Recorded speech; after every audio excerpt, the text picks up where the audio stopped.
This podcast is brought to you by Turncast. We make game-changing content for fintech and financial services companies.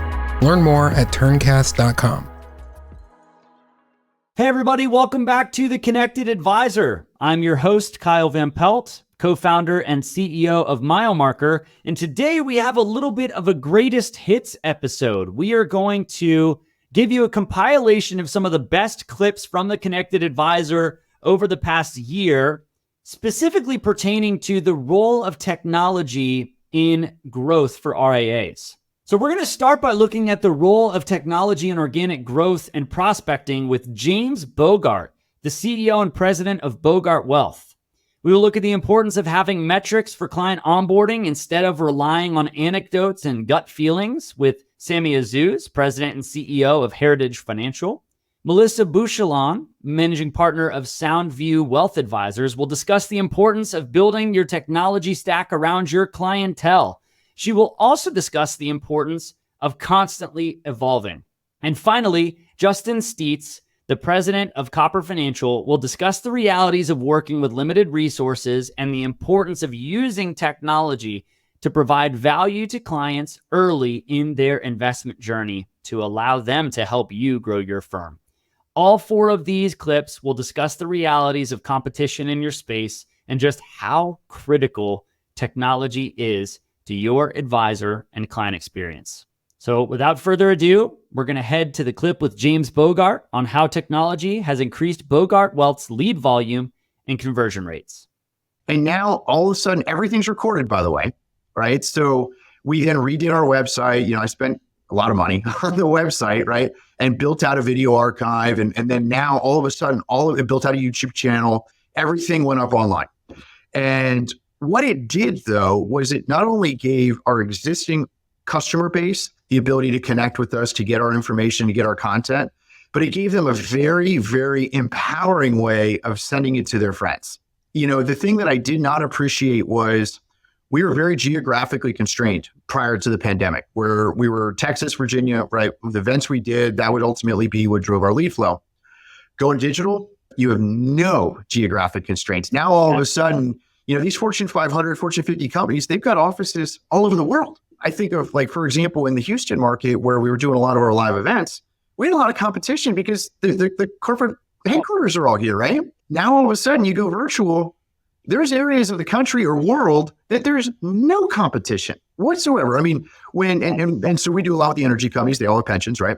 I think of 2021, 2022, I pretty much got almost every single customer who retired out of the Singapore headquarters of one of these companies because we had this offer, right? These are recorded events, very easy for our clients to send their friends. But most importantly, and this can't be ignored, it was a mechanism to get our prospects to send to our friends.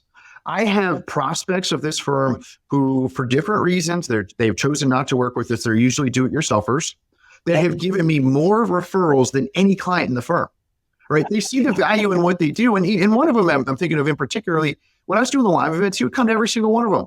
And frankly, I didn't care because he was my best lead flow, right? He would bring his friends every single time and they trusted him.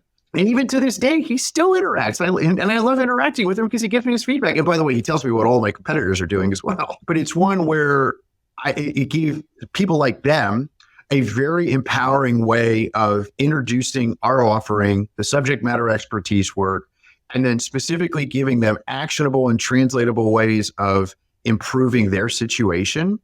And it just became a natural flow. I mean, just super, super natural.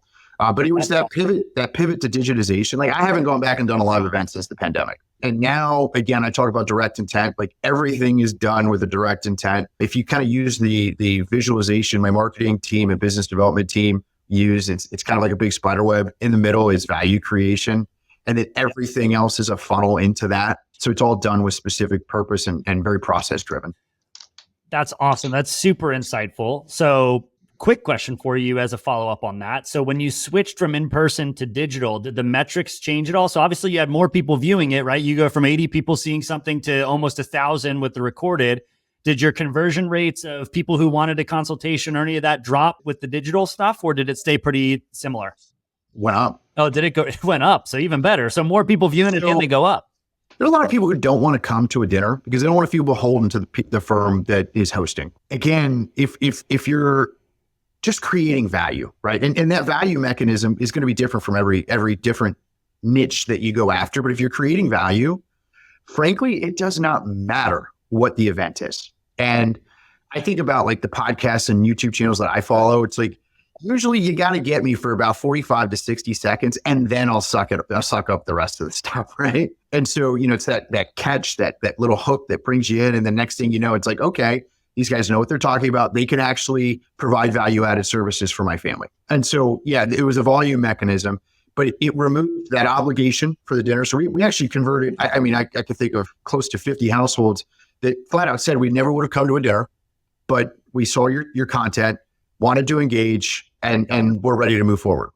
That was great to hear James's excitement about how having a better experience for prospects generated mutually beneficial relationships. Now it makes sense to hear from Sammy Azzouz on how firms can continue that excellent experience into the onboarding process with quality technology.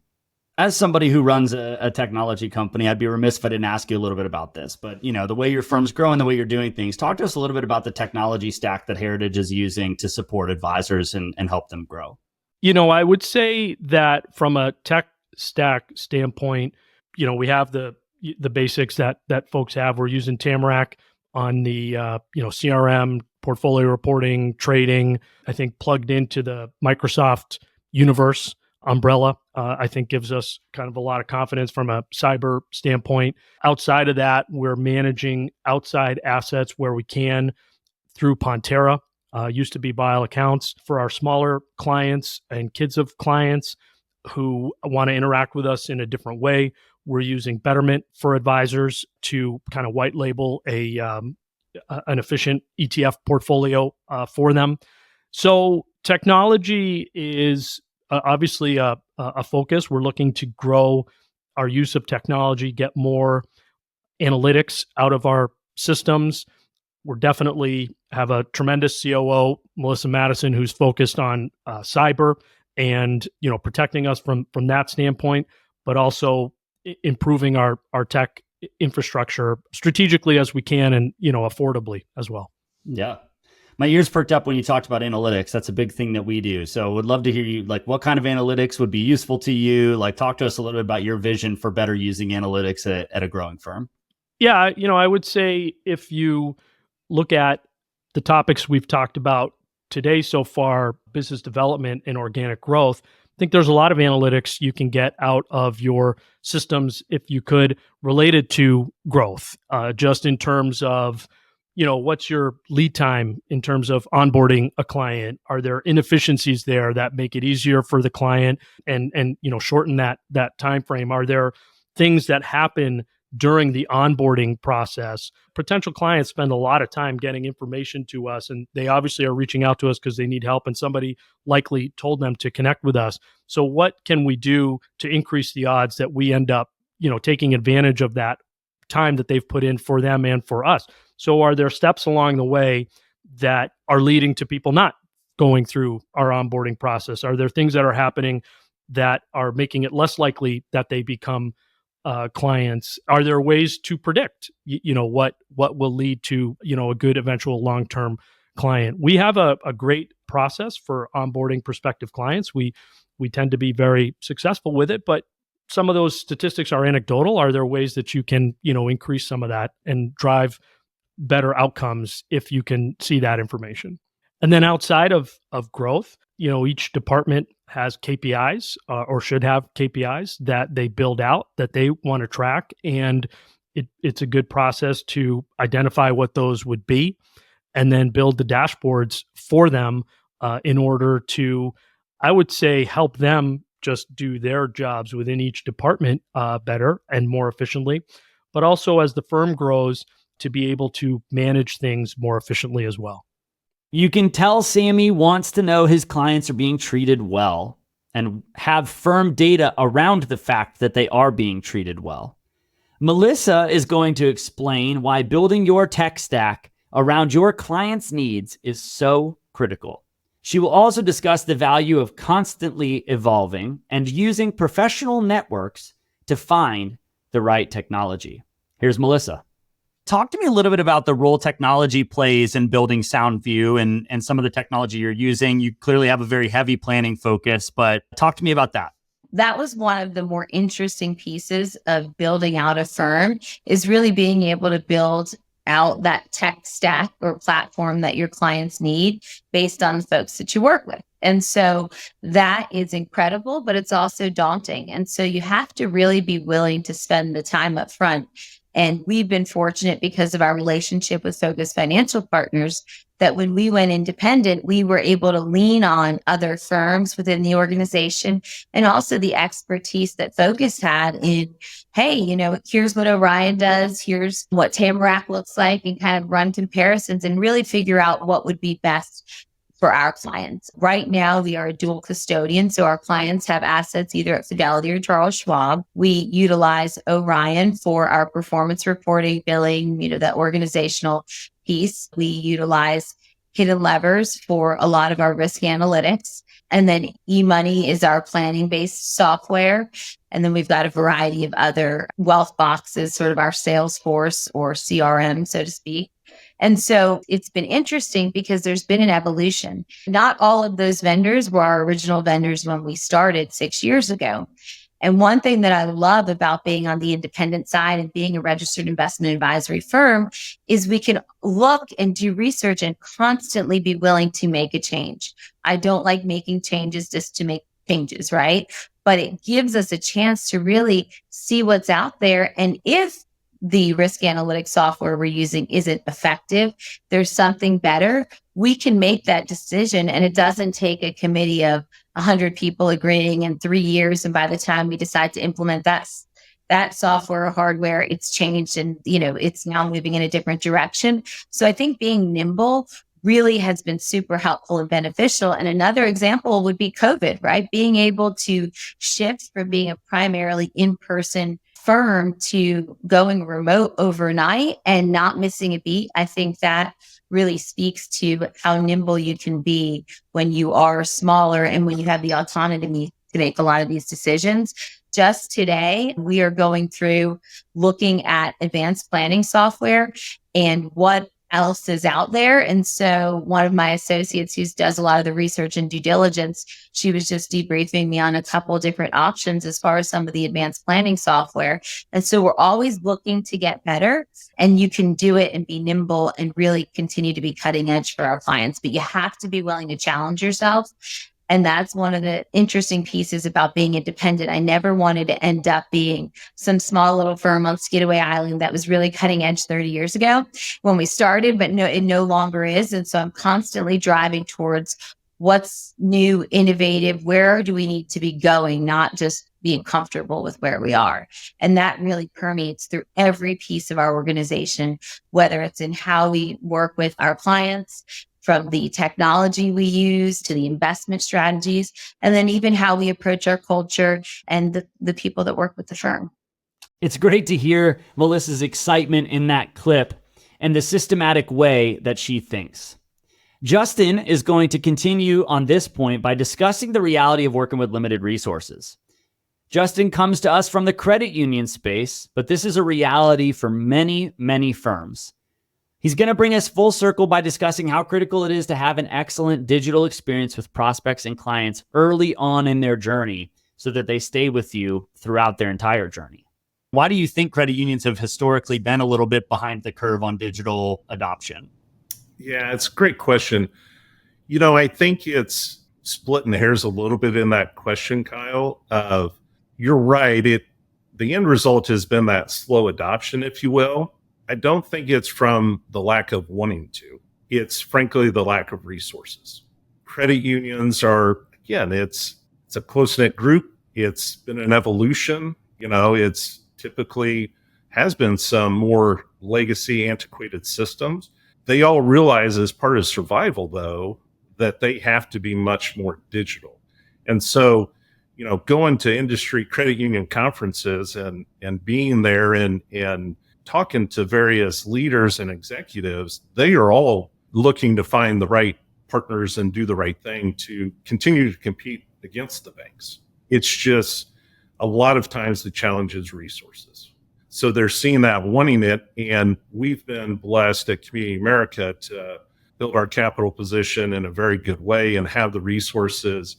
And for us, then it is that we talked earlier about in the credit union space is people helping people. Well, I think Copper's mission in the B2B space, if you will, is the same thing of I'm going to different credit unions saying, hey, let me help you.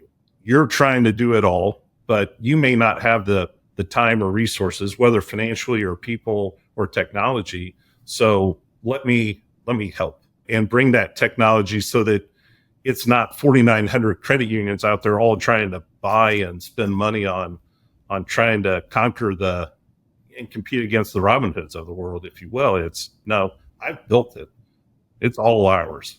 So let us help you bring that. And I think that's what credit unions are looking for, is the right partners. That's awesome. So I want to dive a little bit deeper into the story of the investment programs for credit unions here as part of what Copper does. So, we've talked about the technology, the ability to compete there and how you're helping on that stuff, about the story of credit unions. I'm curious about what the unique aspect of your investment programs for credit unions are. And forgive me for my ignorance here as I ask this, but why use something like Copper as opposed to using low-cost Vanguard ETFs or things along those lines, which I'm sure they have access to, or things like that? Like, what's the benefit or the uptick they get from using Copper, or where are you all different in that way?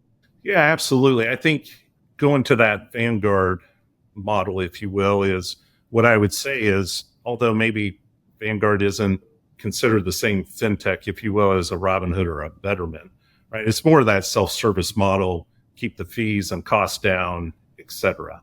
And that's very worthwhile, and that's a starting point. And it's frankly why we built the Robo and why we're building self-directed trading, is because eventually that person that's working digitally with Vanguard, we'll stick with that example, right?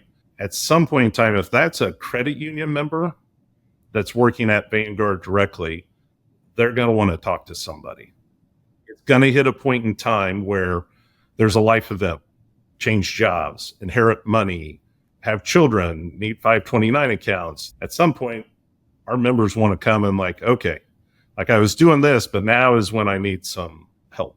And that's where I think our differentiator is we can be the entry point, not only digitally and get you to start investing, but then we have the financial advisors to grow and morph into, and it's a one-stop shop. You're not switching, you're not trying to transfer money from Vanguard to this firm to that firm, et cetera. And it's frankly why the fintechs out there are actually losing assets today. Don't get me wrong, the fintechs are killing it, and they're still bringing in assets, right? So this is not a knock towards them, but they had that run post-pandemic of it was just add. And now that the dust has settled, if you will, they are seeing a lot of withdrawals and accounts closing. Well, those accounts are closing not because they're switching from Betterment to SoFi. It's they're pulling money out of the digital space and taking it to an advisor. And those fintechs don't have that setup, right? And so for us in our strategy, and again, I'm not saying what we're doing is the perfect example. In the credit union space, I do think it's the perfect example, though, of giving that best of both worlds of here's the digital piece, which is, again, maybe not all people can see this, contained in online banking, because we build everything in online banking. It's not a separate app. And so they see checking, savings, loans, and investments right there, right? And they trade right there. And then when they want to talk to an advisor at their branch, it's all right there. Thank you for taking this deep dive with us on the importance of technology for wealth management firms. It's been another episode of The Connected Advisor. Please make sure you click follow or subscribe wherever you're listening to this to be sure that you don't ever miss a future episode. In the meantime, have a great week.